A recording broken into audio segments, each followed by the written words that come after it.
O Chelsea acabou sendo humilhado pelo Flamengo, né? E assim, é muito engraçado ver como os europeus estão sendo totalmente expostos nesse Mundial. E eles tentaram ganhar aqui na catimba, né? Isso que eu achei engraçado aqui no meio do jogo. O Léo Pereira com esse atacante do Chelsea aqui. E deu confusão, né, mano?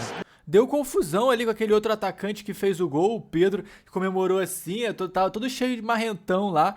Primeiro que no primeiro tempo eles já estavam sendo amassados, né? Depois eles... Não, olha isso aqui. Olha o que esse inglês postou, pessoal. Reflexões aqui no intervalo. A derrota do Flamengo me traz alegria. As lágrimas da torcida me dão vida. Ver o clube perder me dá propósito e assistir a sua queda me traz felicidade. O pagamento que fizeram o árbitro sair pela culatra me dá prazer. E o clube deles saindo da Copa do Mundo me dá paz. Foi o que um fã aqui do Chelsea postou. E aí o próprio perfil oficial do Flamengo aqui comentou um monte aqui em cima deles, né? E mano, não foi só isso, cara. O própria página oficial do Flamengo postou aqui: o Chelsea é apenas um bairro pequeno em Londres, né? E teve recado, cara. Teve recado aqui. O Jorginho, mano, falou depois do jogo sobre essa confusão e essa treta, né? Que deu aqui entre o time do Chelsea, que meio que desrespeitou ali o Flamengo no começo. Olha só. Tá falando alto ali, deu um grito, Flamengo teve. A mulher tá falando De fora do campo a gente viu um Flamengo muito maduro jogando, um Flamengo consistente, sabendo jogar. Sai um gol de uma jogada inesperada e nesse ponto o Flamengo não perdeu o mando do jogo em qualquer situação. No intervalo, qual foi a orientação do Felipe para voltar da mesma maneira? Porque é difícil você terminar um primeiro tempo com o Chelsea ali com 1-0 e sabendo que o Chelsea já é um time que joga de contra-ataque. Qual foi a conversa ali no vestiário? Seguir da maneira que a gente estava jogando, porque a gente confia no que a gente faz, a gente acredita no que a gente faz e estava dando certo no primeiro tempo. Foi um episódio, esses grandes jogos são muitas vezes determinados nesses momentos e a gente sabia que tinha que continuar indo da maneira que a gente fez no primeiro tempo e acreditar que a gente ia conseguir virar, e foi o que aconteceu. Jorginho, dá tempo pra gente fazer mais uma pergunta da galera do estúdio? A última, vambora. Aí, gente, se quiser perguntar, é agora. Eu queria saber do Jorginho assim, o que eles conversaram com o Wesley, cara, no lance, porque a gente viu que quando o Wesley tem um lance ali que foi um azar, uma infelicidade, alguns líderes desse time vão conversar com o Wesley, e o Wesley faz uma partida brilhante. Apesar do erro, o erro foi um detalhe. Ele fez uma partida brilhante a partir dali. Então, o que foi falado ali? O que vocês falaram com ele? Para levantar a cabeça... Posso tirar isso aqui agora? Pode, por favor. Para levantar a cabeça e ir para a próxima. Não dá para ficar lamentando o que aconteceu. A gente confia nele, ele sabe disso e ele é um grande jogador. Então, levanta a cabeça, vai para a próxima e faz o que a gente vem fazendo, porque é jogar bola. Então, simples. A gente confia em todos os jogadores, confia um no outro e a gente está aqui para ajudar e apoiar um ao outro. Então, é isso. Perfeito, Jorginho. Muito obrigado. Parabéns pela vitória. Pô, jogou muito o Jorginho, né, cara? Jogou muito o Jorginho. E aí aqui teve também, inclusive, o Bruno Henrique falando sobre isso, né? Não acho nada que seja diferente. É uma partida diante de uma grande equipe e eu sempre faço o meu melhor, dependendo da equipe que a gente sempre enfrenta. Hoje fui muito feliz diante de uma equipe europeia e consegui fazer o que eu sempre faço, que é ajudar a minha equipe com assistência, fazendo gol, correndo, que o Felipe sempre fala. A gente tem uma equipe muito qualificada, todo mundo que entra, os 11, os reservas também, todo mundo sabe o que tem que fazer dentro de campo. E eu, quando entro para dar minha vida pelo Flamengo e sei o que eu tenho que fazer dentro de campo. Às vezes os gols não saem, mas a vontade, isso não falta em mim e por isso que eu estou sempre ajudando a equipe do Flamengo. Aí você já respondeu a minha pergunta. Tenho todos à disposição e tento escolher os que eu acredito que são os melhores, dependendo do nosso plano de jogo, em função do adversário que venha pela frente. E às vezes vão ser uns, às vezes outros, dependendo disso, das características que o jogo pede, né? Então aí a partir daí eu tomo minhas decisões e que muitas delas surpreendem vocês, mas eu tenho muita mais informação que vocês no dia a dia, informações de como estão os treinos, como estão os detalhes micros realmente do jogo, em função tanto da técnica como da tática. E, por exemplo, hoje eu já tinha decidido que o Danilo ia jogar, mas estava na dúvida entre os dois Léos. E eu optei, por último momento, por continuar com o Léo Pereira, que vive um grande momento, uma grande fase, por ser canhoto. Então a linha é fina e as decisões são tomadas muito em função do que eu acredito que vai acontecer no jogo, né? Não sempre é certo, não sempre as coisas saem, mas como eu falei também antes da entrevista, as convicções elas têm que ser seguidas. O que fez, ele virou o jogo. Bom, primeiro o Bruno é um jogador que um jogador com mais títulos na história do clube, é um jogador que todos nós sabemos, e vocês que acompanham o Flamengo sabem bem, que cresce em jogos grandes. Pensei muito em começar com ele o jogo hoje, porque por mais que ele vem sendo cobrado e criticado, porque ele é um atacante e às vezes não se resume em gols e assistências, mas o que ele vem fazendo no campo, que é pressionar, correr, fechar os detalhes, que eu peço para eles, segurar a bola, sustentar, ganhar de cabeça, atacar o espaço, tudo esses detalhes ele faz.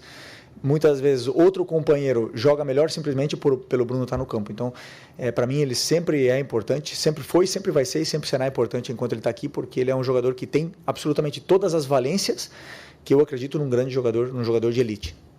Né? Por mais que ele tenha já uma idade e tenha dificuldade em ter sequência de jogos. Mas não tinha nenhuma dúvida que o Bruno ia entrar e ia melhorar nosso ataque, porque o jogo estava pedindo velocidade, o jogo estava pedindo perna, pressão. Era um momento onde o Chelsea estava conseguindo ter mais a bola, a gente não estava conseguindo subir as linhas porque a nossa pressão começou a ficar um pouco atrasada. E eu sabia que o Bruno ia nos dar esse avanço no território, e aí, a partir daí, a qualidade do Plata, do Gerson, ela se potencializaria, e do Luiz. Felipe, Simon Ledo, do Coluna do Fla. Essa semana tem se comentado muito nas redes sociais sobre a equivalência entre os times europeus e os sul-americanos, né? E com as vitórias recentes, né? Com o empate do Palmeiras, depois o Botafogo ontem, eu imagino que isso até tenha causado uma pressão maior, né? A torcida estava com uma expectativa ainda maior para o jogo contra hoje. Aí o Flamengo faz essa partida brilhante de recuperação. Você que teve uma carreira grande lá na Europa, a gente consegue dizer que hoje os sul-americanos, como o Flamengo e os principais times do Brasil, podem fazer frente aos europeus? Aquela distância imaginária de rede social, dos torcedores, dizendo que os brasileiros iam perder e tinham que torcer para perder de pouco, que isso não existe? Que o Flamengo vai fazer frente e que pode ainda repetir boas atuações contra europeus, assim? Bom, eu acredito que, como eu falei na entrevista para o teu companheiro em inglês aqui, existe uma elite no futebol, onde 8, 10 clubes do mundo fazem parte, onde eles são muito superiores, sim. Tirando essa elite, eu acredito que os brasileiros estão no mesmo nível desse segundo escalão europeu, né? Pela forma que temos de competir, pela forma que temos de entender o jogo, de se adaptar a todas as circunstâncias, por estar acostumado a jogar em vários tipos de gramado, em altitude, em climas adversos, em viagens longas, eu acredito que isso nos gerou uma competitividade, e por ter tantos clubes gigantes no Brasil, nos gera uma competitividade que a gente não consegue, a gente não nos colocamos para baixo contra nenhum clube do mundo quando a gente bate de frente. Agora, evidentemente que o elenco dessa elite é superior ao nosso. Isso é agora fato.